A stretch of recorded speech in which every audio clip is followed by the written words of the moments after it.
Often when you get a glimpse of Hollywood and the entertainment industry, it looks like the media is in lockstep with the abortion industry. That's why Catholic philosopher and author Carrie Gress is calling on women to rescue the culture from what she calls toxic femininity. Hear how in this week's Pro-Life Focus. As Christian circles debate how to best live out our faith in the secular world today, whether it's the Benedict option or the Dominican option, Catholic philosopher and author Carrie Gress offers another idea, the Marian option. All the things that concern us today, whether it's heresies, it's evangelization, it's secularism, that Mary has dealt with these things in spades and throughout history. Her book, The Marian Option, and its natural sequel, The Anti-Mary Exposed, explores how Our Lady can rescue us from what Gress calls toxic femininity. It's been this weird dynamic where, women are critical of men, but they're also trying to be exactly like men at the same time, this sort of erasing genders and whatnot. So I think that that's really where this idea of toxic femininity came from.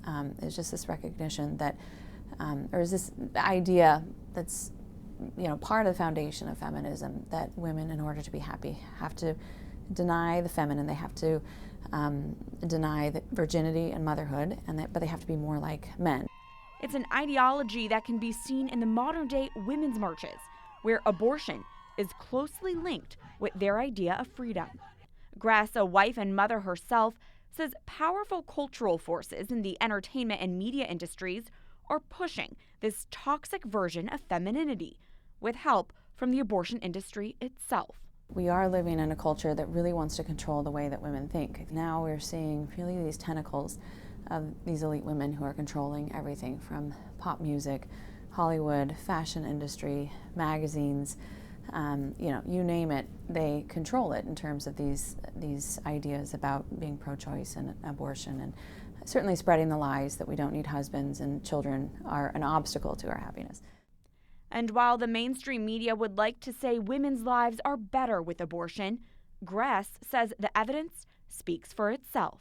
I think that they have done just an incredible job of spreading the propaganda that abortion is really necessary for women to be happy. And yet, if we look at all the metrics for women, suicide rates, depression rates, substance abuse, STDs, divorce, all of these are pointing to the fact that women are not happy. They're not getting happier. There's no sort of incremental increase in women's happiness that coincides with the rise in feminism. In fact, we're seeing the opposite of that.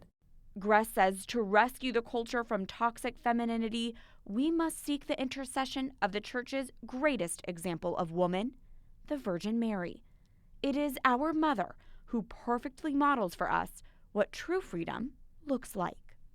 I realize that, of all the problems that we have today, we have Our Lady who has responded to them actually better throughout the 2 millennia of the Christian faith. So all of these problems kind of resolve themselves when devotion to Our Lady increased. Even getting back to an understanding of what that means to be a woman and the gift of motherhood, but also the gift of virginity.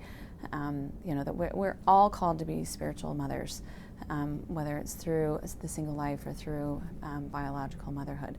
And to sort of recapture what some of these ideas mean, because that ultimately is how the culture is going to be changed, by helping women understand who they are fundamentally.